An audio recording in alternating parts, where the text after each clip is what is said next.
welcome back. We piled the family into the bus and we drove down to beautiful Cape May, New Jersey. We're at the state park where the lighthouse is, and we're going to check out something that's kind of strange on the beach. The remains of Battery 223, built during World War II to protect the entrance of Delaware Bay.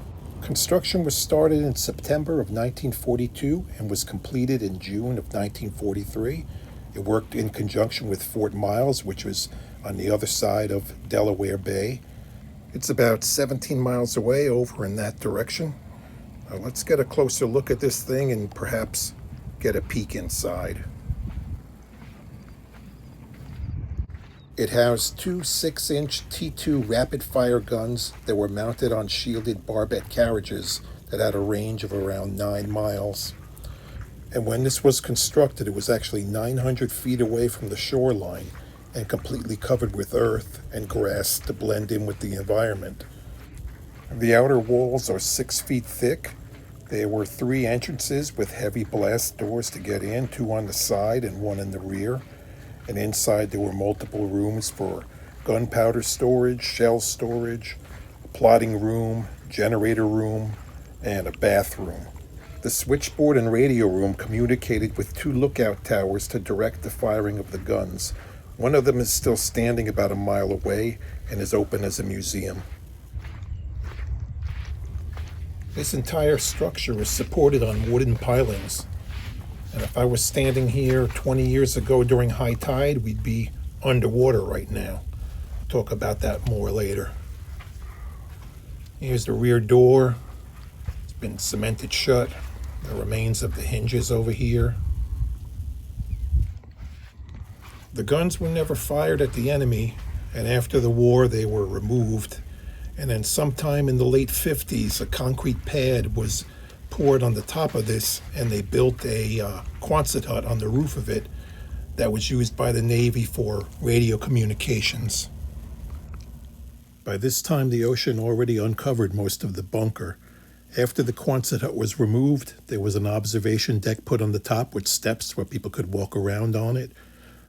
But the ocean kept advancing, and the structure was later deemed unsafe and risked collapsing into the sea.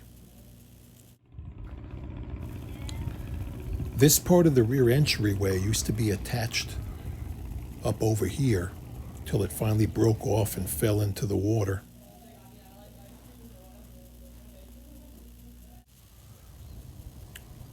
Enter if you dare.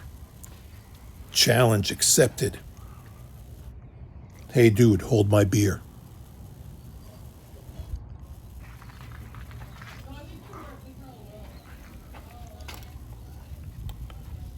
Unfortunately, I am too fat to fit in. That's the main corridor up there.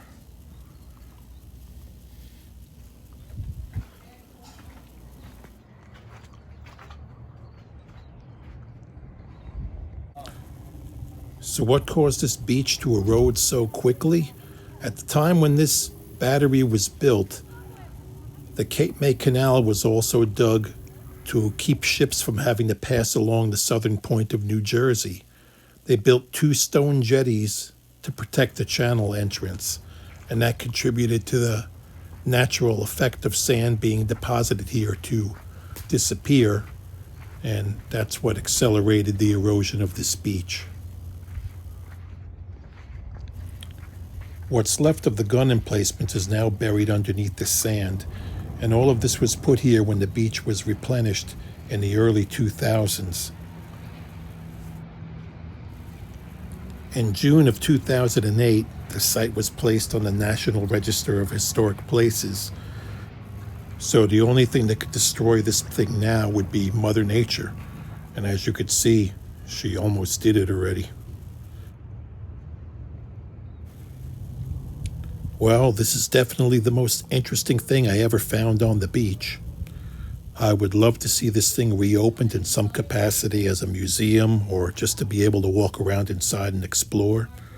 So if you're ever in the area, come down to the Cape May Lighthouse, climb the lighthouse. The view is spectacular. So if you liked this video, do me a favor. Like, subscribe, all that good stuff. And thanks for watching. Hey, dude. Hey. Now give me back my beer. Where are we? We're on a bus.